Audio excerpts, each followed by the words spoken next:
Welcome to the COAA podcast, devoted to the idea that a team of people led by a good owner, sharing best practices in a culture built on trust and respect, will complete better projects.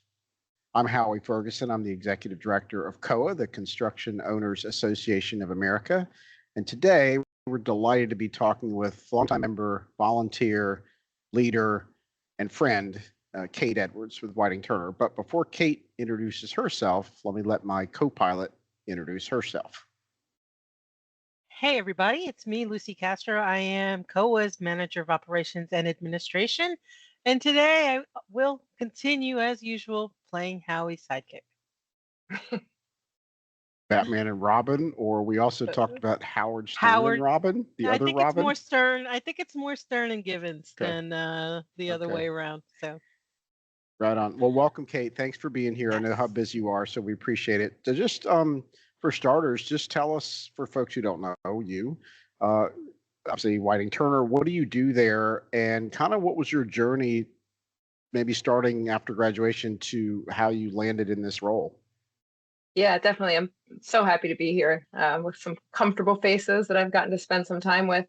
I have been with Whiting Turner for 25 years. I'm a vice president for Whiting Turner. 25 short years, right? Because I'm only 25, so I don't know how it's possible. And right now I'm vice president of quality management. But really what that means is I get to continue being incredibly passionate about construction, but focusing on trying to help with our folks with best practices and sharing lessons nationally so that we can all kind of get smarter together, and really dumping all of that passion I have for construction into our people. Because they're just absolutely incredible. So I have started with Whiting Turner in 2000. I was a civil engineering major from University of Delaware. Are you a civil engineer, Howie? Yeah. Oh, good. I don't know how I didn't know that. And then I have my master's from Loyola with a focus on leadership and management, but that came while I was working. So which was a great supplement to the civil engineering piece of it.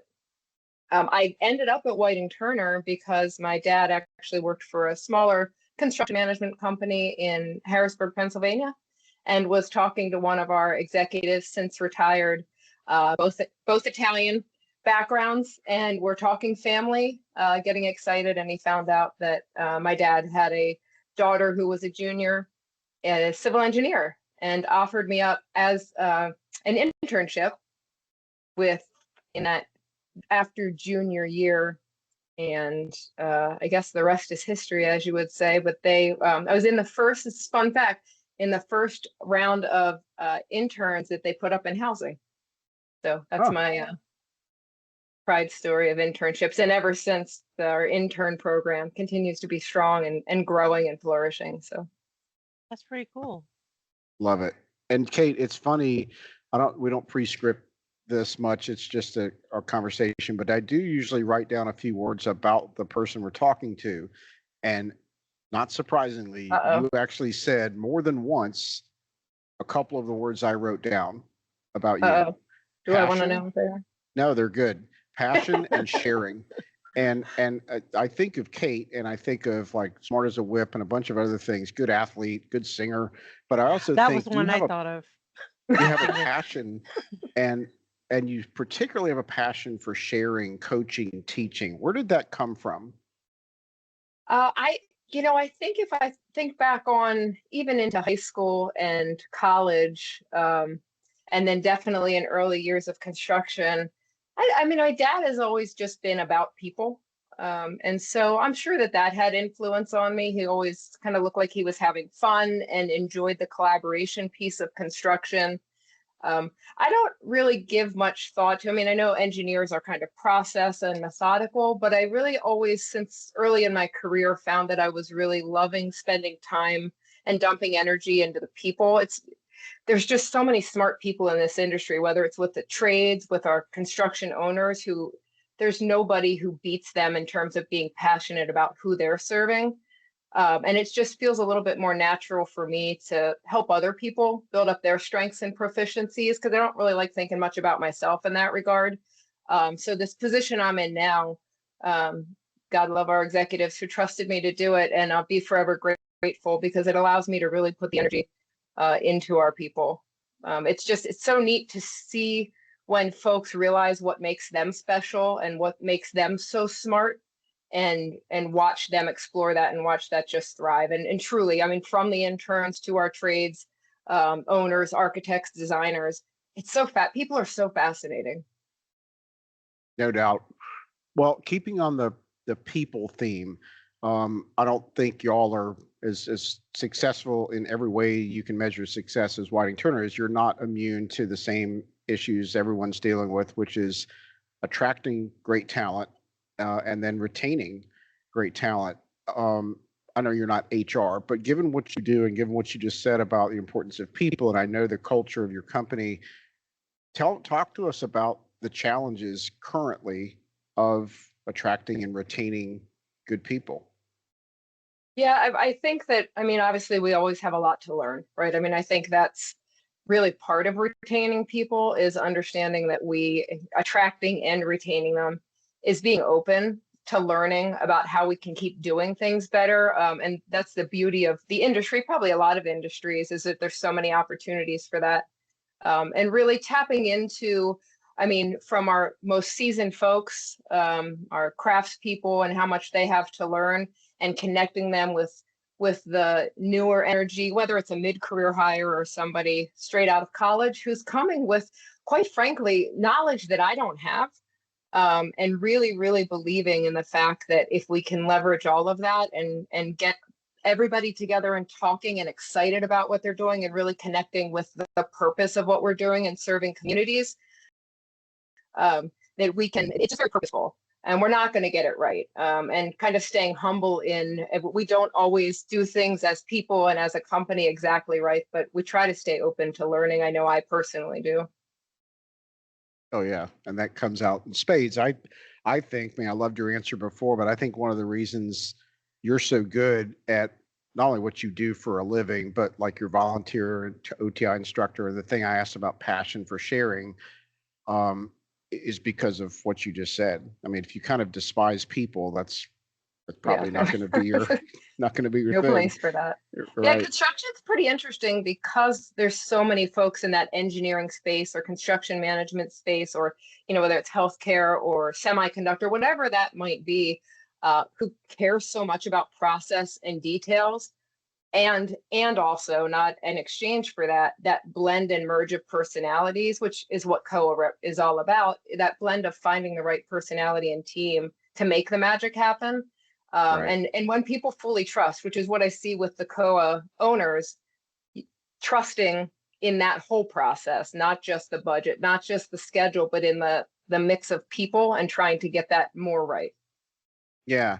Well, you and I have several things in common. Didn't know about civil engineering. There's another one, but here's something else. We have been in the industry long enough, me a little bit longer than you, to see our industry, and it was like turning an aircraft carrier. It took a while, but it now is getting there. I think you would agree in terms of valuing people, understanding that things like mental health are not for, like, that's a real thing, and then you don't have to shun somebody. And there's just a lot of things, all of what Kyle's doing with Ripple and 10 and team building. And so all this stuff is like, dude, in 2000 when you started, or in 1990 when I started, it'd be like, what? Rub some dirt on it, like, right? Yeah. So talk about I wonder, because you see a lot of young folks coming to Whiting Turner, that's probably all they know. And you must be thinking, dude, you don't even know, man, 25, especially as a woman. Talk about the evolution of the industry that you've seen. Yeah, well, and I think that's spot on in that we're seeing this kind of metamorphosis of the industry, which, while still, it's such a proud industry where we want to hold on to so many of the things that were working. And I think what we're discovering multi-generationally is that we don't have to compromise the commitment to rigor and discipline and facts to also care about people. And I think that's one of the things I'm so grateful. And I do not like to generationally stereotype. I don't believe that generationally everybody's the same. So I just don't subscribe to that theory. But what I do love about a lot of our folks coming into the industry and into Whiting Turner, they're challenging us to be better. It's not an option for us to not care about mental health. It's not an option for us to completely erode boundaries of personal life. And I kind of love the challenge, and this confidence that some of them are coming with in a respectful way to say, hey, this is the company that I love. This is how they're going to be. This is how we're going to interact together. And the commitment then after that, because we're caring about the individual and the fact that that's becoming more common in the industry, it almost is raising the bar and the standard we hold ourselves to take care of each other. And I think that's a beautiful thing. I mean, I'm so excited for the next 10, 20, 30 years, because I think we're getting it right. We're moving in the direction of really understanding this blend. No notes. No notes. I love it. Yeah. I mean, seriously, there's the passion we're talking about. There's the 50% Italian. I love it. Okay, so all that said, Kate, I don't want to ask the super cliche, what keeps you up at night. Let's just make it more like you're a very positive person. Your energy is just super positive, but we all have concerns. Yours may be within the company, industry wide, looking down the road. What has you concerned right now? Big picture. Yeah, that's a great question. I try to bring the energy that I want for people, but the reality is I think that I do lose sleep over some of the challenges that, whether it's supply chain challenges or, it's getting interest into the industry and into the trades and helping so many wonderful people who just haven't had the visibility to the industry as a good option. And it's kind of a natural thing for me. Am I doing enough? Can I be doing more? Can we be doing more to help people understand the wonderful opportunity this is, so that we can continue to meet the schedule demands and the budget demands and the needs of our communities through the infrastructure and the projects. And that passing of information from our most seasoned people in the industry to this newer generation, when their communication styles are a bit different, the passion is there, the knowledge is there. How do we bridge the gaps between the two? And how can I be a mechanism for that? How can I help let people know that pays off to spend the time with individuals? And I love that about a lot of the industry. Our contemporaries, the design partners are pretty passionate about that too. The owners we're working with, and certainly at Whiting Turner.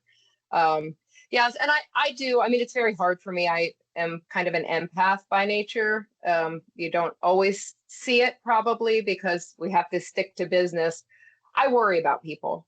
And I had somebody tell me it was actually a younger person in her 30s. And she told me to care, don't carry things, because I can carry it pretty deeply. And I know a lot of us do that because we care so much about the people we're working with. So that's just more of a personal thing that I have to balance, kind of the business piece of it.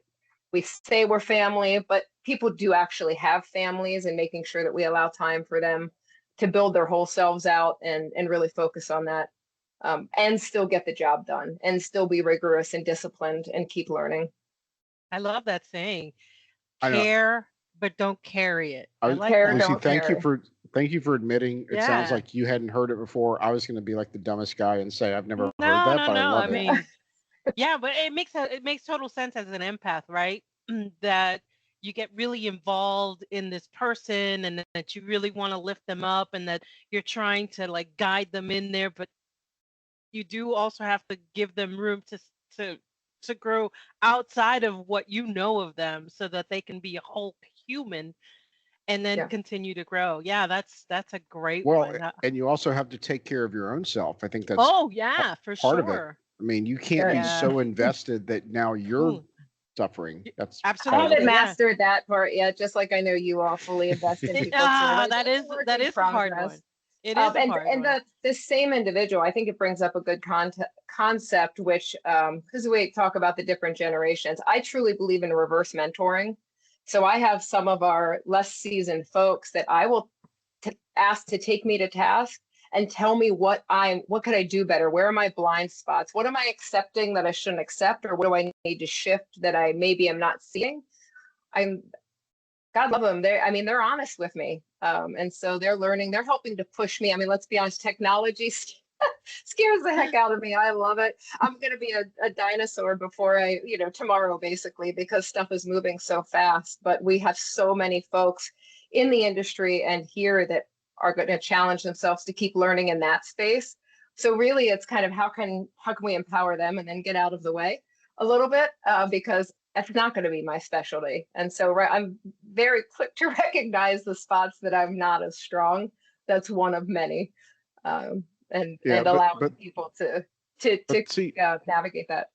But Kate, like, understand, just saying from as a third party, kind of like the level of humility for someone so accomplished is pretty remarkable. I promise you that those younger folks will always remember you, and it may not be because of some amazing technical brief you did, but because you actually A, asked, and then B, actually listened to them, and you're 20 years ahead or 15 or whatever. Yep. That's kind of remarkable. So but I appreciate it. It's they'll keep having me be better, and I love them for it. Yeah.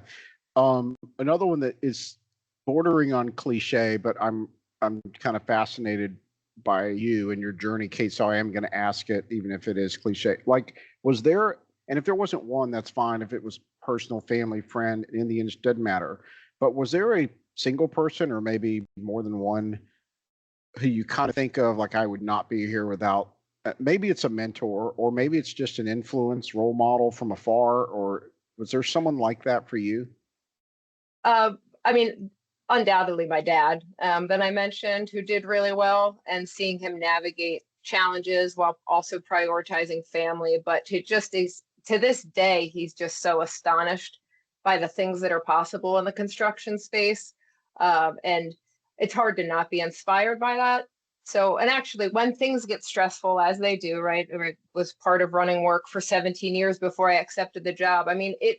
He's always been so great to be able to get me back into the bigger perspective of, and not in a shameful way, in a really positive, inspiring way, of how grateful we should be and how blessed we are to have the opportunity to build and do these things that we love to do, and seeing the fascination of a project move from concept and see that come out of the ground and work with a team maybe we've never worked with before and do such miraculous things. So undoubtedly, he was kind of the inspiration behind career, I would say, and he did his career very differently than I'm doing mine. But at every step has been there to give me a boost and say he's proud of me, and also encourage me to take chances, which that's my dad. That's also, thank goodness for Whiting Turner, who's allowed me to kind of navigate the jungle gym of a career. And that takes a lot. They don't have to do that, and they do. So I'm very, very grateful they've allowed me the opportunities to explore a little bit. I'm gonna say that I had, if I could have written it down, I would have said it. I would have won, because I was thinking she's gonna say her dad, and I was right. It's so obvious that you and your dad have such a great relationship. I'm glad that he's inspired you this way. I'm to the point where I want you to show me a picture of him. Like, I look just like him. I know the exact picture I'm going to send you to, Lucy. I love it. I look so much like him. I'll tell you, there's somebody else. Obviously my dad was the motivation behind my career, but there was someone who's a more well-known figure in Baltimore, and I don't want to name drop, so I won't. But I had a session with him that was an effective impact mentoring program through something that we were doing for Women of Whiting Turner. And he, believe it or not, he picked on me, and he kept going hard at me. We were working on presentation skills, and I actually loved it because he was being really candid. I did a presentation and he said, BS at the end. And I said, what do you mean BS? I rehearsed this and I got it. He said, that's the whole point. You didn't connect to our hearts. Well, I reached out to him afterwards and asked if he would get together for lunch with me. He's the person that, I said at the beginning, sometimes we have to help people see in themselves what we take for granted, the thing that makes them special. And sometimes, Howie, I appreciate so much, and Lucy, what you're saying. Sometimes it sounds like you're talking about somebody else to me, because we don't see ourselves in that way. So he was someone that really got me zeroed in on realizing that what I really love is culture and people. And God love him for it. That was probably 2016, and he's just been a constant presence every once in a while since then. So I say constant, meaning he's there often and regularly, but just sometimes more than others. But I'm so grateful for him, and I feel like paying it forward from what he did for me, and he knows it because I've told him, is to make sure I tell people what makes them special or what's making them unique, because I know how much that's meant to me. I mean, the confidence that came from that and clarity around that is something I'll never be able to repay. So that's a great story. When you first started talking, I was like, Cal Ripken? I don't know the famous Baltimore people. I'm not asking you for the name, but I love that. And also, I love your first answer, Kate, because I'm a girl dad, as you might know. And so I hope one of my daughters says that one day. They're not in the profession I am. They're very different. But that's okay. I love that on behalf of your dad. Yeah. Lucy, anything else? I think we've sapped her for everything we can possibly get. Unless she plans on like showing her picture on the screen right now. No, I think that was really great. I'm dying to see what you and your dad look like together now. But fantastic. Howard, did you meet him in Maryland? I think he snuck into the back when we did the presentation on the aquarium.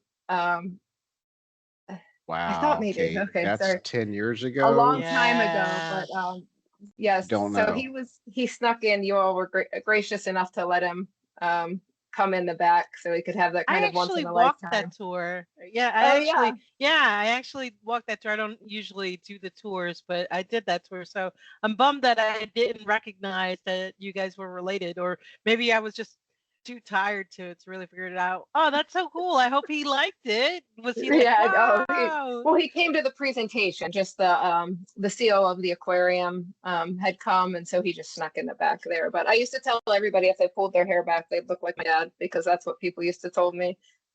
Yeah, I'll send you the picture. That's adorable. Well, Kate, again, I'm being redundant, but I know you're a busy lady. So, and not just with work, but your mom and a sports mom and all this other stuff. So thank you for your time, and hope to see you soon. Yeah, thanks so much for having me. It's a pleasure. Can't wait to see you all soon.